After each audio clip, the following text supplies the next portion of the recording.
Why is Broadway so expensive? Recently, there was an article in the in Gothamist. Headline is, why are Broadway tickets so expensive right now? It's not just inflation. We're gonna react and respond in real time. Ready? Let's go. Hi friends, if you're new here, my name is Katharine Quinn. I am a 30-something living in New York City and working on Broadway. Last year I worked on Shucked and How to Dance in Ohio. This year I'm working on The Great Gatsby, and I also just finished Ride out at the Old Globe in San Diego. If you don't know Ride, look it up on Spotify. It's really good. Okay, first thing that we break down is our average ticket price on Broadway. Gothamist is citing our average ticket price as $128. That is correct, except it doesn't include fees. I did a whole video on this that I'm gonna link, I think, up here.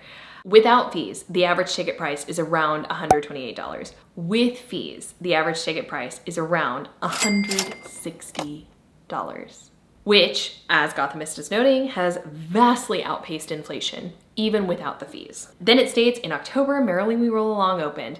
Tickets were up to $900 a piece. I love this. Online forums are filled with people bemoaning high prices or offering tips to find better deals.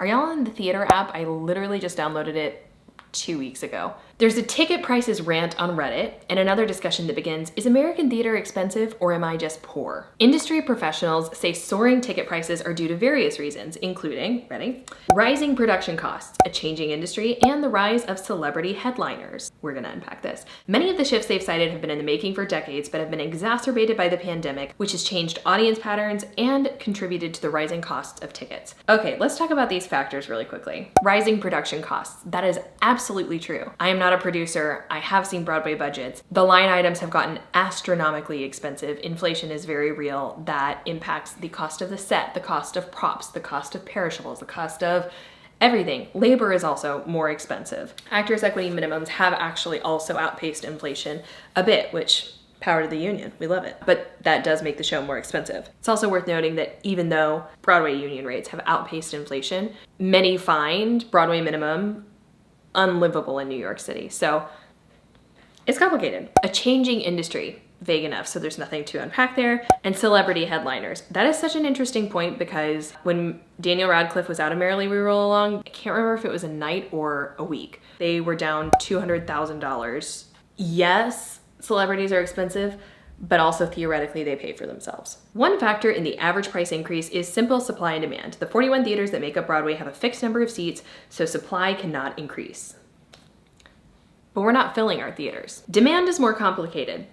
According to Broadway League data, attendance remains about 17% lower than its pre-pandemic highs. And already, as we know, 8 and 10 Broadway shows were not commercial successes prior to the pandemic. One way productions can keep revenue steady is by raising prices on the fewer tickets that they do sell. I think that we're gonna have to save this for another video, but there is all sorts of psychological shenanigans that I am learning about ATP, or average ticket price. Not just from the project that I'm currently working on, but like this has been something that I have been paying attention to for the past several years. I feel like it's not that it's a nut that we haven't cracked, it's just that the game has changed. We need to bring in young people. We need to bring in, and frankly, young, I'm using a broad bracket here, like under 50. $200 a ticket, $160 a ticket with fees. That is very, very, very expensive. If you're with a partner, $300. If you have kids, I mean, that is so much money, plus dinner, plus hotels. The thing that's interesting is the article then gets into price differentiation, where sellers can profit from customers who are willing to pay more for enhanced offerings like seats in the front or for Saturday evening shows. Okay, so price differentiation is basically, in this case, just dynamic pricing, which is like when an algorithm can literally determine the demand on a particular night in a particular section and then price those tickets accordingly. And as supply dwindles, then they can hike up those prices, etc., etc. I think the thing that's really, really interesting is that, so like if I'm gonna go to the Broadway grosses right now, let's do it for funsies. 5 out of the 35 shows currently running on Broadway are at capacity. So we have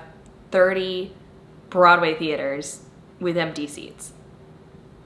Feels like we need kind of a comprehensive overhaul here. There's no limit to what rich people will pay to see Broadway, which is fair. I am a big proponent of making sure that if you have those astronomically priced $900 a ticket seats, that you also have a range so that a common human can come see a Broadway show.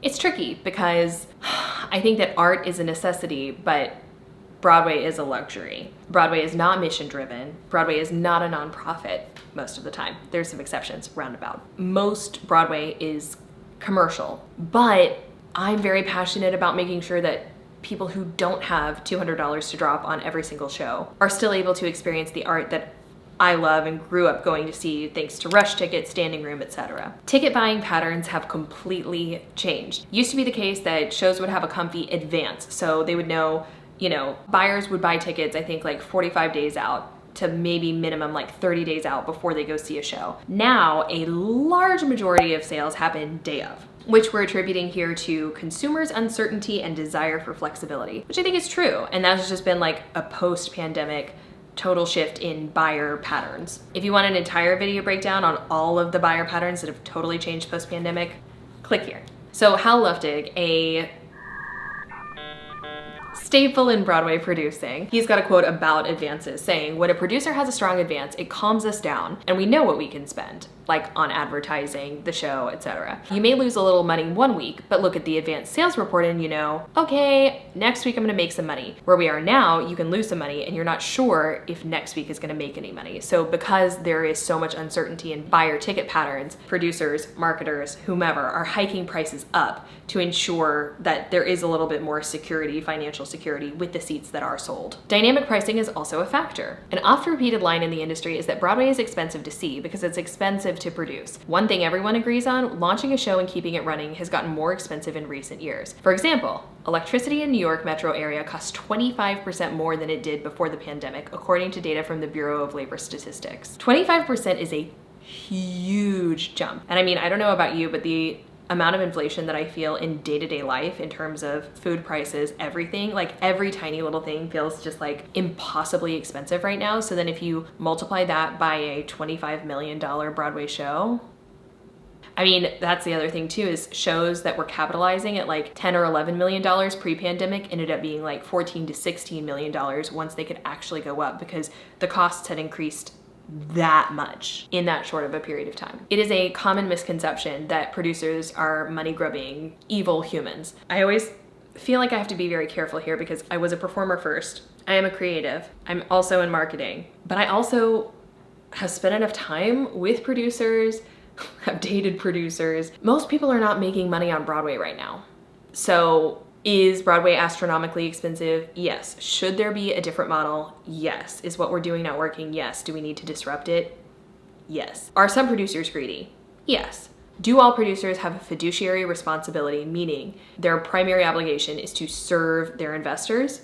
Yes. But also, if someone just wanted to get rich, becoming a Broadway producer is probably not the easiest way to go about it, which means they're typically giant theater fans, which also sort of inherently means they're not out to just make a buck. Like typically they care about the thing that they are busting their butts to produce. So I don't really know why I felt the need to, I don't know. As we're talking about inflation, as we're talking about rising costs, I think that awareness is just important to have in the mix. Then we get into the celebrity effect. And this part I'm like, I don't know. Basically, it's saying it's become very common to stunt cast in shows, have stars in shows. This boosts both attendance and prices. Weeks with a celebrity actor are associated with a $250,000 increase in Broadway revenue, according to a 2022 article in the peer-reviewed Journal of Revenue and Pricing Management.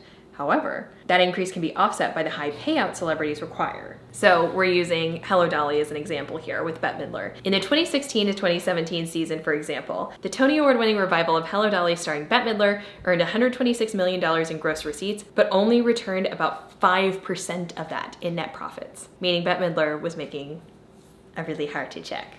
Most stars are not demanding quite those prices though. We then get the other side of the coin in here saying, Broadway is expensive because it can be, it's called commercial theater for a reason, commercial producers are trying to get a return on their investment. Yes, and Broadway is way more expensive to produce than it used to be. The last part of this article is maybe the part that I find the most interesting and also probably the most depressing, moving to a hit-driven business.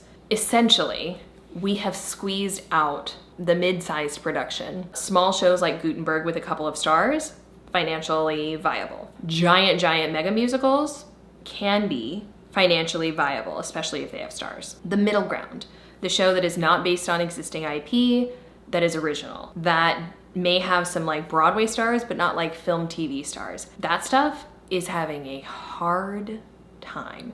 And that makes me sad because that's where I would say 95% of my favorite shows of all time ever have lived. We've sort of cannibalized ourselves, capitalism in general, not just Broadway. And much like, you know, it's very rare to see sort of just like a mid-sized rom-com. It's now gonna come out on Amazon Prime or Netflix as opposed to show up in movie theaters. Now it's like you're either seeing a blockbuster or you're seeing a tiny indie film that's going to be up for like a week or two. I feel similarly that's what's happening on Broadway, where it's like we've got, frankly, like Back to the Future and mega musicals, and then we have like tiny shows like Gutenberg and anything living in the middle ground, so Harmony or Shucked or How to Dance in Ohio, which was based on a documentary, but it's not like that was like the smash hit documentary that everyone knew. So many shows in the middle that I feel like could have lasted longer pre-pandemic.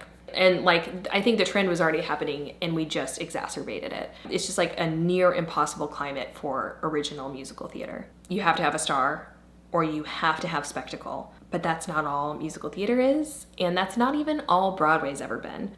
So my interest is finding a way to close that gap, which for me is making theater more accessible, which for me means live streaming and pro shots, which is not what this video is about, but come on, you knew it was gonna enter the conversation at some point. There are so many people who can't get to Broadway to see shows that want to, and our theaters are not full. Our theaters have empty seats. 30 out of 35 shows last week had empty seats available. People should be viewing this spectacular work. Artists should be properly compensated, and frankly, producers should make money. I want to incentivize those producers to produce the next great American musical that maybe doesn't have a giant film or TV star, or maybe isn't based on a 90s or 80s or 60s or whatever movie. Which isn't to say that I don't love all of that as well, because don't get me wrong, I do. Anyway, I'm curious what you think about the whole Broadway has gotten astronomically expensive, what do we do about it conversation. You know what to do.